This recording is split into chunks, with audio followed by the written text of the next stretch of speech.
All right, ladies and gentlemen, welcome back to the channel, guys. Today we're going to talk about John Wall. We're going to talk about a buyout. We're going to talk about a trade, kind of the whole shebang. Now, if you enjoy this video, hit that like button, hit that sub button. I do this every single day. Mainly Rockets, mainly Bulls, mainly NBA content, so I know you guys would like it. Check it out if you're not subscribed already. Also, just a quick reminder, there's a Discord. My Twitter is all in the bio. And then my Twitch link. I've been streaming on Twitch every single night, so check that out. But most importantly, hit that like button, hit that sub button. The algorithm just really helps it out. So we're going to talk about John Wall, like I mentioned. Now, in his first season in Houston, he averaged 5-time NBA All-Star, might I add. Very impressive resume.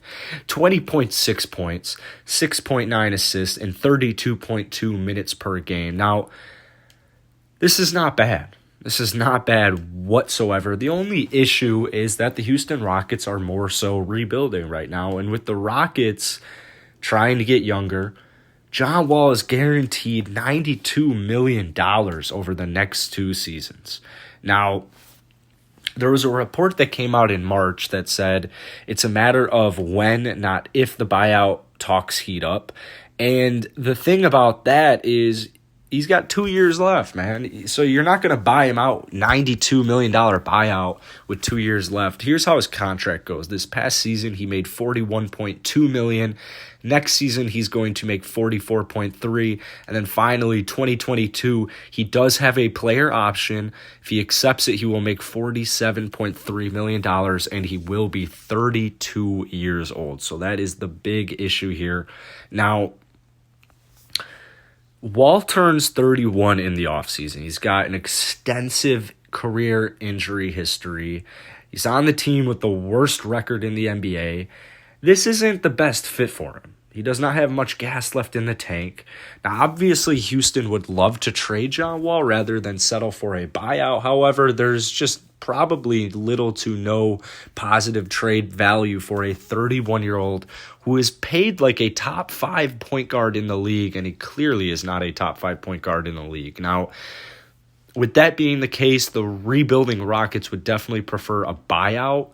Now, they would have to, if they were to trade him, they're going to have to attach assets, future draft assets, to get rid of Wall's contract because, 92 over the next 2 years is ridiculous for just most players, let alone 30-year-old John Wall, 31-year-old John Wall.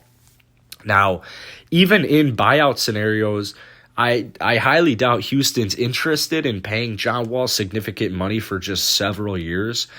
Now, whether or not a buyout happens in 2021, a lot of it really just boils down to how much money is John Wall willing to give back in exchange for getting out of Houston.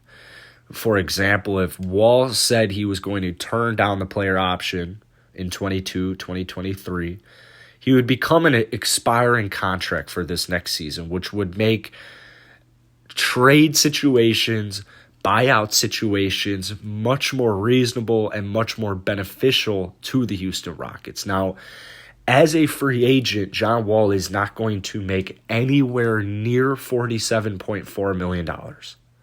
He is going to make at least half of that, at the very least.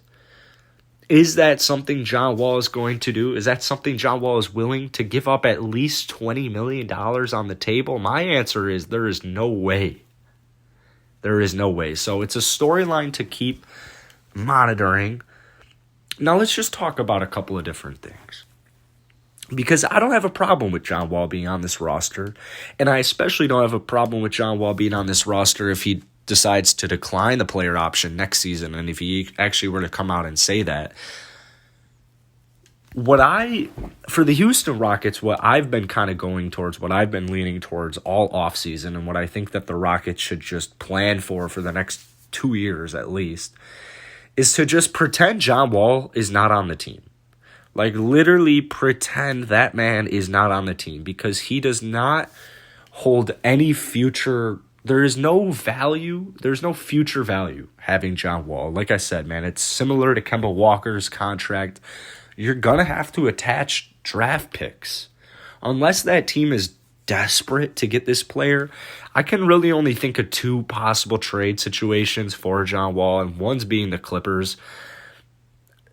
money-wise, they're going to have to figure out a way to make that work. Probably not bring back Pat Bev. Maybe not Morris. Maybe not Zubac. Like some guys are going to trade away Kennard.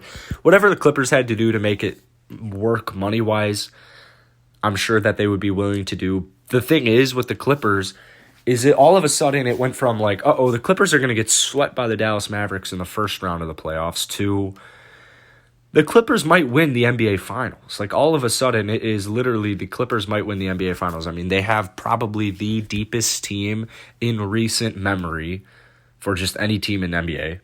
Extremely deep team. I mean, they have literally 11 dudes who can throw out there any night.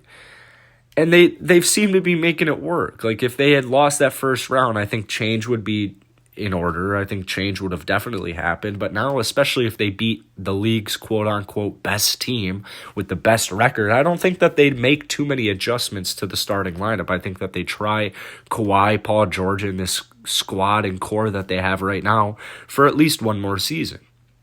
Now, the other team is the New York Knicks, who, salary-wise, they wouldn't even have to match it. The New York Knicks are about to have so much money in this next offseason that they don't even need to match John Wall's salary. So if they strike out, this is the one and only way I see the Knicks trading for John Wall is if they completely strike out in free agency. Completely strike out in free agency and do not bring Derrick Rose back. I still think even if they bring Derrick Rose back, they're going to look for a better point guard or more durable point guard.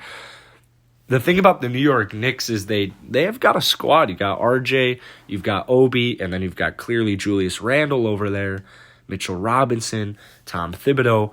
They've got a good young squad. They only need a veteran point guard to become legitimate contenders in the East.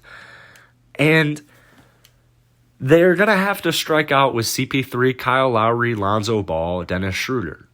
At least those four. And honestly, with the way the New York Knicks franchise is moving towards, it's definitely on the up. With all the money they have, it's hard for me to imagine any of those four not picking the New York Knicks as their destination. However, in recent memory, like history would tell you that's not going to happen. So that this could very well happen to the Houston Rockets. The New York Knicks could possibly be suitors. I would say the chances are around that like 20 to 15% chance that he actually ends up on the New York Knicks. With the Clippers, I'd go even farther and say like 5 to 10. Most likely, here's what I think happens with John Wall. I think he finishes the season this next year, accepts the player contract, and then gets bought out in his final season on the Rockets. Now, that's unfortunate, but especially if the Houston Rockets are not a good basketball team next year and the year after that, I would not be surprised if you see a John Wall buyout. I'm sure they're going to play around with some trade hypotheticals. And if there's anybody I want on the job, it's Stone. So I'm not worried about this John Wall situation. I'm kind of just acting like he's not here because, hey, he is a good basketball player, 5-time All-Star. He put up good statistics. He's going to help this team win.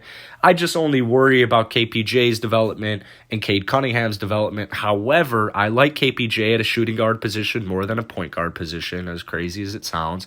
And if the Rockets don't end up getting Cade Cunningham and they don't get Jalen Green, they don't get Jalen Suggs, say they get Evan Mobley, I mean, John Wall's still got a spot on the roster. Like, it still works pretty well, and he's going to help this team win more basketball games. So, all in all, like, I'm not fully on board or I'm not jumping John Wall train. I'm not jumping ship immediately. I am interested in trading him or buying him out, not really buying him out.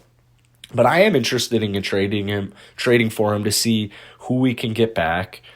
The only thing is it's going to be some old dudes, and that's not good, and it's just kind of a tough situation. So let me know your guys' thoughts on John Wall. I feel like he gets a bad rep here in Houston, and I have no idea why. He plays his ass off. He's one of my favorite guys on this squad, and I'm rooting for him. It's just he's owed $92 million, so that's a lot of money. Anyways, guys, I hope you enjoyed this video. Hit the like button, hit the sub button. I'll see you guys later.